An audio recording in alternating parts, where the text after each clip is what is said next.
Se nós estamos debaixo do governo de Deus, o reino de Deus é tudo aquilo que Ele é para nós, na prática. E a nossa vida e tudo que acontece na nossa vida tem a ver com a manifestação do reino de Deus na nossa vida. Claro que não é algo geográfico, não é algo que nós estamos inseridos em si. Eu pertenço ao reino de Deus, eu estou no reino de Deus. Não, é muito mais do que isso. Eu só estou lendo esse verso para te dizer que Deus tem um propósito para a tua vida.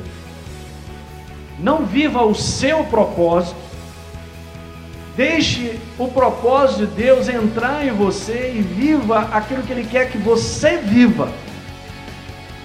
Aí você entra nesse processo do reino, da semente, das coisas crescerem na tua vida. E eu tenho que seguir então na minha jornada da minha vida a direção dEle. Esse é o propósito. E Ele já criou, Ele tem um plano maravilhoso para você e para a tua família. Eu recebo isso, meu irmão, estou andando nesse plano. Amém.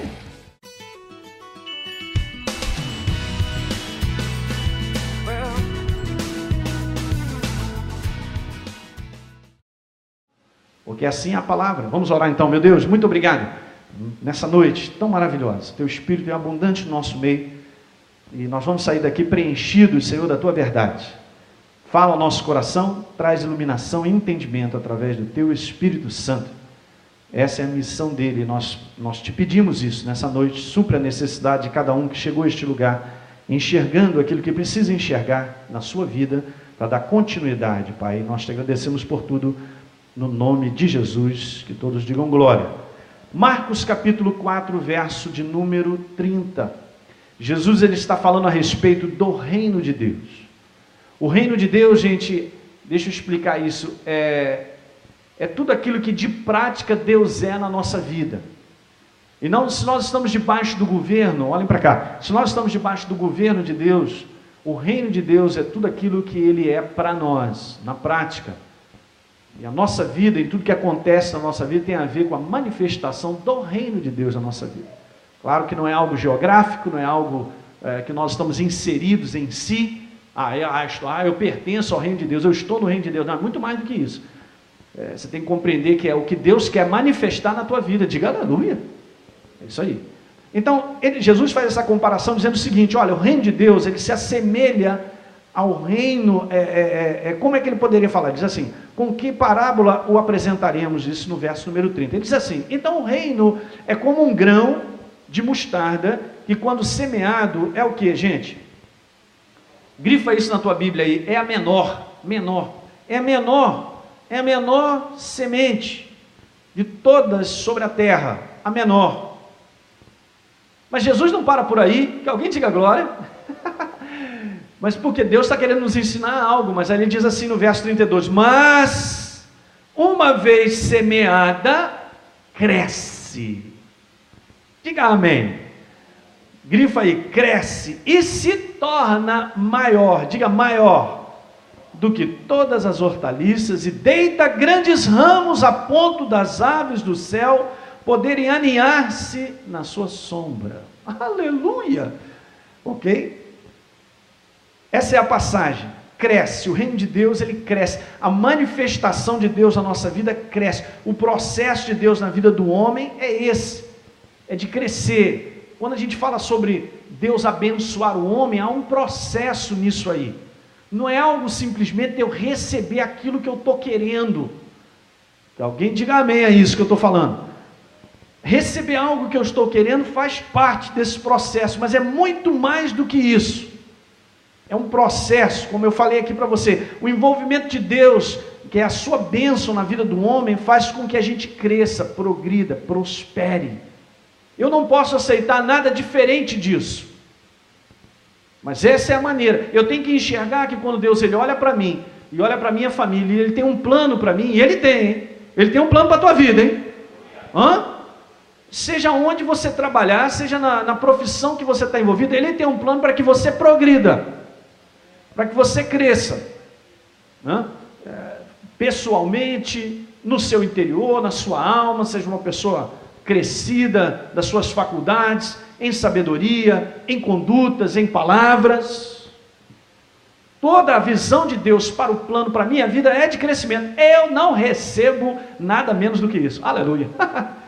Porque é assim a vida. Deus criou assim o homem. A visão que a gente tem aí do lado de fora é completamente diferente. Daqui a pouco a gente discute e fala um pouquinho sobre isso aí. Você não pode perder aquilo em si que Deus ele quer para a tua vida. Essa é a tua certeza. É a minha certeza, diga a glória. Quer ver uma coisa? Vá comigo aí, Efésios capítulo 2. Aleluia, verso 10. Amém. Eu posso vir aqui nessa noite um bocado de gente com fome de Deus, hein? Posso perceber no meu espírito, hein? Muito bom, muito bom. Você sabe que isso faz a diferença no encontro? Quantos aqui fazem escola bíblica? Já viu aqui segunda-feira como é que pega fogo, né? Qual é a diferença? Que o povo é diferente? Não, o povo vem com fome e sede. Quem tem fome e sede, meu, a reunião fica diferente. O Espírito Santo, aleluia, ele fica mais empolgado do que eu. Glória a Deus. Efésios 2, verso 10, diz que nós somos feitura dele. Diga amém. Aí você já pode até concluir que você não é feio, você é bonito, que ele que te fez. Pastor, agora o senhor me animou, porque eu estou achando que eu sou meio caidinho. Não, rapaz, fica tranquilo. Pois somos feitura dele, criados em Cristo Jesus para boas obras, as quais Deus de antemão preparou para que andássemos nelas. Eu só estou lendo esse verso para te dizer que Deus tem um propósito para a tua vida. Não viva o seu propósito, deixe o propósito de Deus entrar em você e viva aquilo que Ele quer que você viva. Aí você entra nesse processo do reino, da semente, das coisas crescerem na tua vida. Você está compreendendo o que eu estou dizendo? Muito importante nós compreendermos isso. Eu tenho um propósito, Deus tem um propósito na minha vida. Nós fomos treinados, antes de recebermos a Jesus, a viver a nossa vida pelo aquilo que a gente acha, pensa, e determinar e tocar o bonde e tal. Eu sou governo a minha vida, eu vou fazer isso, aquilo, outro. Mas uma vez que eu me entrego a Jesus, as coisas são diferentes. Você não pertence mais a você mesmo, você pertence a Ele. Nós fomos comprados pelo sangue dEle. Eu sou dEle. E eu tenho que seguir, então, na minha jornada da minha vida, a direção dEle. Esse é o propósito. E Ele já criou, Ele tem um plano maravilhoso para você e para a tua família. Eu recebo isso, meu irmão, eu estou andando nesse plano, amém. Para nós terminarmos bem. Quem quer terminar bem a sua vida aqui? Porque nós estamos olhando para o lado e estamos vendo que o pessoal está indo para o buraco, gente. Estou fora, diga, estou fora. Provérbios capítulo 10, então, eu provo com você, mais uma vez, de que no verso 22 diz lá que a bênção do Senhor, ela enriquece. E essa palavra no original é crescimento, é progresso. E envolve isso que muitas vezes parece que a gente fica pensando o tempo todo, que é recursos financeiros. Também é, diga aleluia. Se nós seguíssemos mais a direção de Deus em termos de trabalho, em coisas para serem feitas, nós seríamos mais próximos financeiramente. E é claro que toda vez que Deus fala sobre finança, eu também compreender que eu tenho que fazer a minha parte no que Ele me pede de finança, senão não adianta. A mãe de Jesus chegou e falou assim, faça exatamente o que Ele te pediu. Então, se eu quero crescer na parte de finança, mas se Deus me pede dízimos e ofertas que pertencem à obra dEle, não é meu. Gente, a palavra declara uma coisa que é poderosa e o homem não consegue enxergar isso. Dízimos pertencem a Deus. Como é que olhem para mim, como é que eu vou administrar algo que não me pertence? Ele me deu essa autorização? Não, pastor, ele me deu. Chegou uma carta do Sedex 10 lá em casa, Jesus assinou, me dando permissão para eu fazer o que eu quiser. Mas é isso que na prática as pessoas fazem e não compreendem, não é meu. Eu não tenho autorização de mexer no que é de Deus. O que é de Deus é de Deus. Deus chegou, estabeleceu e disse assim para Adão e Eva, olha lá meu irmão, esse jardim é grande, tem tudo de bom e do melhor para você, a abundância está aqui, mas aquela árvore, que não é a macieira, diga aleluia, aquela árvore, você não pode comer. Amém, aleluia. Vamos olhar o resto. Que aleluia. Não. Aí o inferno vem, né? Olha, tu está com dificuldade, olha, você está com isso, você não pode. É só esse mês, no outro mês você está dobrado. Essa frase é do inferno, hein? Você já ouviu isso aí? Tá vendo? Tem gente sincera, aleluia. Se isso bate nas tuas orelhas, você pode saber que é o inferno falando bonitinho. Foi lá, conversou com Eva, ela foi justamente naquela, minha filha, mas tem essa quantidade de árvores aí, essa abundância, você vai pegar justamente naquilo que Deus disse não. Ah, pastor, mas por que Deus é assim? Porque Ele é Deus, Ele é soberano, Ele te criou. Alguma coisa nós temos que entender, Ele é soberano. E engraçado, nós estamos no reino e chamamos Ele de quê? Senhor. Se Ele é Senhor, nós somos servos. Eu faço o que Ele quer. Se eu não me posiciono assim, eu não vejo justamente a bênção dele na minha vida. Alguém está entendendo isso aí? Você sabe que as pessoas elas se embrulham nessa questão de dízimo e oferta porque ela vê a coisa exterior. Ela olha muitas vezes aquilo que é feito maliciosamente, é feito de errado, porque a gente, em qualquer área da nossa vida, há pessoas boas e as pessoas com intenções más. Mas não compete a nós julgarmos isso. A única coisa que compete a nós é sermos obedientes no que Deus pede. Eu já disse várias vezes aqui na igreja, quando você vem com o teu coração diante de Deus certo para entregar oferta, dízimo, qualquer coisa que você faz para Ele, você chega até aqui. Daqui é a tua parte, Deus te abençoe. De cá para cá, quem vai ter que dar contas é a pessoa que administra ou faz qualquer coisa a Deus. Se você não confia no lugar onde você está, é outra coisa. E Deus te fala e você procura outro lugar. Mas a igreja do Senhor sempre será isso, ministério de pessoas chamadas por Ele para edificar, para pastorear o rebanho dEle. Quem é consciente disso ou não? Alguém está entendendo isso aí? Nossa parte, gente, é confiar em Deus e entregar o que pertence a Ele. É dEle, toma, Senhor, é teu, é a tua voz. É fazer exatamente aquilo que Ele pede. Esse é o processo. Então a bênção do Senhor enriquece, mas para que eu tenha a bênção, eu tenho que ser obediente. Diga aleluia. Em qualquer área. Essa é uma área que eu estou falando, finanças. Mas, por exemplo, Deus me pede sempre para ser uma pessoa benigna, para ser uma pessoa que perdoe, para ser uma pessoa paciente. Nenhum amém, mas tudo bem. Aleluia. Aleluia. Mas é assim. Repita comigo, a bênção do Senhor diminui.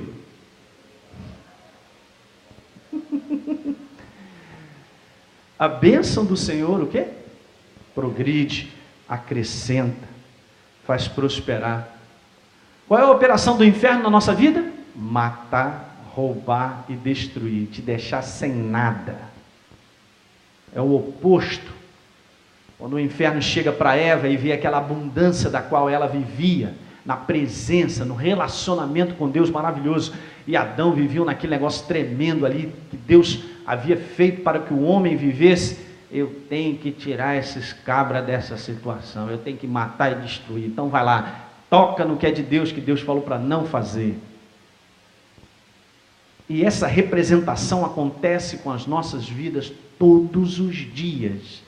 Sempre eu vou ter que fazer uma opção, eu e você. Nós vamos optar, obedecer a Deus ou o outro lado. Ou a voz que me chama para cá, ou Deus disse assim. Isso é a nossa vida. É uma vida que faz a opção sempre, toma a decisão de ficar com o que Deus tem. Então a nossa vida progredirá, diga aleluia. Então eu havia dito isso para vocês, essa questão do vida de crescimento é o resultado, gente. Vida de crescimento é o resultado do trabalho de Deus no coração do homem. Não é automático, nem é de imediato, porque o coração é meu. Eu posso chegar e fechar a porta disso aí. Vá comigo a Apocalipse capítulo 3. E alguém diga aleluia. São 9 horas, é isso mesmo? Não tem problema, hoje é até às 10, aleluia. Olha aí, Apocalipse capítulo 3. Pensando nessa passagem, eu quero te dizer algo. Apocalipse capítulo 3, e especificamente nesse capítulo, João tem uma visão da palavra de Deus que deveria ser dada para as 7 igrejas da Ásia, aos ministros, aqueles que estão adiante. E a gente sabe que isso aqui é uma interpretação exatamente ao longo da história da igreja, aquilo que vem acontecendo, e segundo os historiadores, aqueles que estudam aí, dizem que exatamente essa igreja, que é a igreja de Laodiceia, diga Laodiceia, não é a nossa irmã aqui da igreja, é uma representação espiritual daquilo que se encontra nos dias de hoje. Mas aqui é algo bem interessante, porque fala sobre, no verso 19, no verso 20, diz assim, Jesus diz assim, olha, para essa igreja que somos nós, diga, eu sou a igreja do Senhor. Tem essa noção que eu não estou falando de denominação, nem parede, nem esse lugar aqui, Almirante Cóquio, 103. Eu estou falando de você e de mim, nós somos a igreja, eu sou a igreja. Ok? Eu sou a igreja de Jesus. Por isso, onde tiver 2 ou 3 reunidos, eu estarei lá no meio deles, não importa. Selva Amazônica, Atol das Rocas, sei lá, Fernando de Noronha, onde tiver gente, amém, gostou do lugar, é bonito, né? Ainda vou lá, ainda vou viajar, conhecer as tartarugas, deixa para lá, gente. Vamos aqui. Então, Apocalipse capítulo 3, verso 20, eis que estou à porta e bato. É o que é interessante, porque a porta, aqui, eu comecei a parar para meditar coisas simples, olha só como é que a gente tem que parar e meditar. Eis que estou à porta e bato. Jesus bate porque a porta está fechada. A princípio ela está fechada. Então, qual é a finalidade da porta?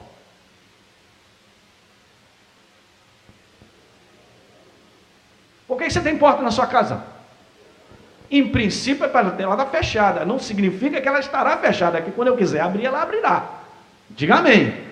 Mas quando eu saí de casa, vim para a igreja, fechei a porta. Tem alguma coisa errada nisso? Preste bem atenção que essa simplicidade me abençoou muito. É tão simples a gente pensar nos exemplos e nas coisas que Jesus traz, que é maravilhoso. A gente ensina a gente assim, dá uma lavada. Então, o problema não é a porta fechada, porque ela foi criada para ser um divisor, para separar, segurar alguma coisa. A vida do ser humano não é uma coisa aberta, não poderia ser algo aberto a ponto de qualquer coisa entrar e destruir, mas é isso que tem acontecido. Um homem não sabe porque é cego espiritualmente, e qualquer coisa que é ventilada do lado de fora, qualquer pensamento, qualquer ideia, o cara deixa botar para dentro, e aquilo ali, Niki levou para dentro, vai ser envenenado. E aí ele começa a ver os resultados daquele veneno, a vida dele começa a ser toda destruída.